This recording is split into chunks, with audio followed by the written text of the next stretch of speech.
Hi అండి. ఓం నమో నారాయణాయ. ఓం నమో భగవతే వాసుదేవాయ. సర్వం శ్రీకృష్ణ అర్పణమస్తు. ధనుర్మాసం అండి ఇది. ధనుర్మాసంలో మనం తిరుపావి చదువుతున్నాము. ఈరోజు 22వ మాసంలోకి వచ్చేసాము. 22వ రోజు. ఫస్ట్ సేవాకాలంలో స్టార్ట్ చేద్దామండి. Welcome back to Jaya's blogs.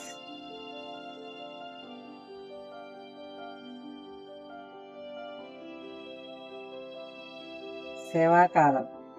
Alwar తిరువడిగళే శరణం.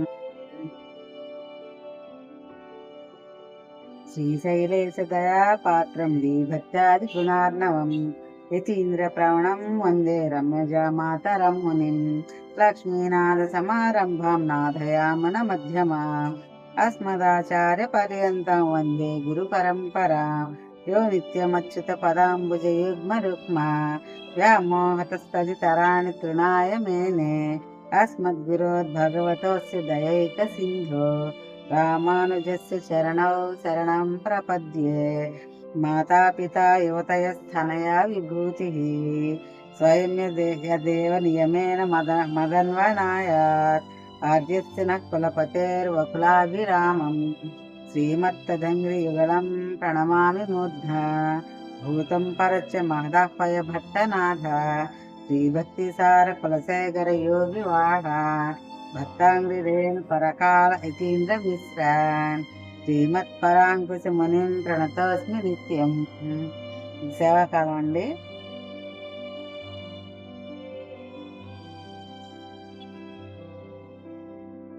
ఇప్పుడు గోదాదేవి నమస్కార శ్లోకం చదివాము. నీలాతుంగస్తనగిరితటే సుప్తమద్బోధ్య కృష్ణం పారార్థ్యం స్వం శృతిశత శిరసిద్ధమధ్యాపయాంతి స్వోచ్చిష్టాయాం సజనిగలితం యా బలాత్కృత్య భుక్తే గోదాతస్యై నామ ఇదమిదం భూయ ఏవాస్తు భూయః. నీలాదేవి వక్షస్థలం అనే గిరిలేని సుఖముగా నిద్రించుచున్న శ్రీకృష్ణుని మేల్కొలిపి శృతులకు శిరస్థానమైన ఉపనిషత్తులలో చెప్పబడిన రహస్య సిద్ధాంతములను మనకు తెలియజేయవచ్చు. తాను ధరించిన మాలలతో భక్తిని ఆరాధించి భగవంతుని బంధించి అతని కృపకు పాత్రురాలైన గోదాదేవికి నా నమస్కారములు.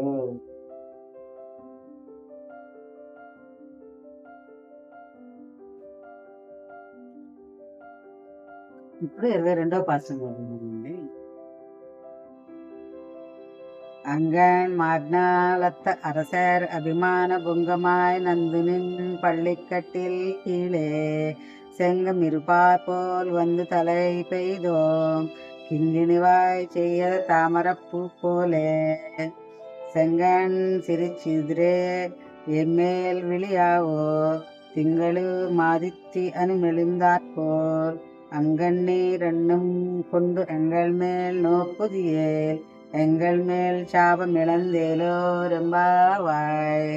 భావం అండి. ఇప్పుడు సుందరము విశాలము అగు మహాపృథివి మండలం అంతయు ఏలిన రాజులు తమ కంటే గొప్పవారు లేరు అని అహంకారమును వీడి తమను జయించిన సార్వభౌమ సింహాసనం క్రింద గుంపులు గుంపులుగా చేరి ఉన్నట్లు మేమును అభిమాన భంగమై వచ్చి నీ సింహాసనము కింద గుంపులు గుంపులుగా చేరి ఉన్నాము. చిరుగంట ముఖము వలె విడియున్న తామర పువ్వు వలె వాత్సల్యంచే ఎర్రగా ఉన్న నీ కన్నులను మెల్లమెల్లగా విచ్చి మాపై ప్రసరింపజేయము. సూర్యచంద్రులు ఇరువురు ఒక్కసారి ఆకాశమున ఉదయించినట్లు ఉండేది నీ రెండు నేత్రములతో మా వైపు కటాక్షించుతువా. మేము అనుభవించే తీరవలనే శాపము వంటి కర్మ కూడా మమ్మలను వీడిపోవును. దీనికి వివరణ. గోపికలు శ్రీకృష్ణ పరమాత్మ వద్దకు చేరి మేల్కొనమని వెనుకపాశ్రమను ప్రార్థించినారు. వేరొక గతి లేక నీకే చెందిన వారమని చెప్పినారు. వెనుకటి పాశ్రమన సూచించబడిన అనన్యగతి తత్వమునే ఈ పాశ్రమను వివరించుచున్నారు. అభిమానం 2 రకములుగా ఉండును. సర్వము నాది అనే అభిమానము, మమతాభిమానము. దేహమే నేను స్వతంత్రుడను అనున్నది అహంతాభిమానము. వెనుకటి దానిలో శత్రువులు రాజ్యములను వదిలి నీ వాకిటికి వచ్చినట్లు వచ్చితిమి అని చెప్పిరి.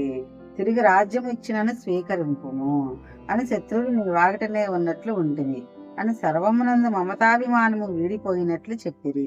భగవానుని ఆశ్రయించినప్పుడు ఇతర సంబంధమును పూర్తిగా వీడి భగవానునిగా చెందిన వారము అనే భావము పరిపూర్ణముగా ఉండవలను. గోపికలు కూడా అట్లే ఈ పాశురమున తమ అనన్యార్హత్వమును విజ్ఞాపన చేయుచున్నారు.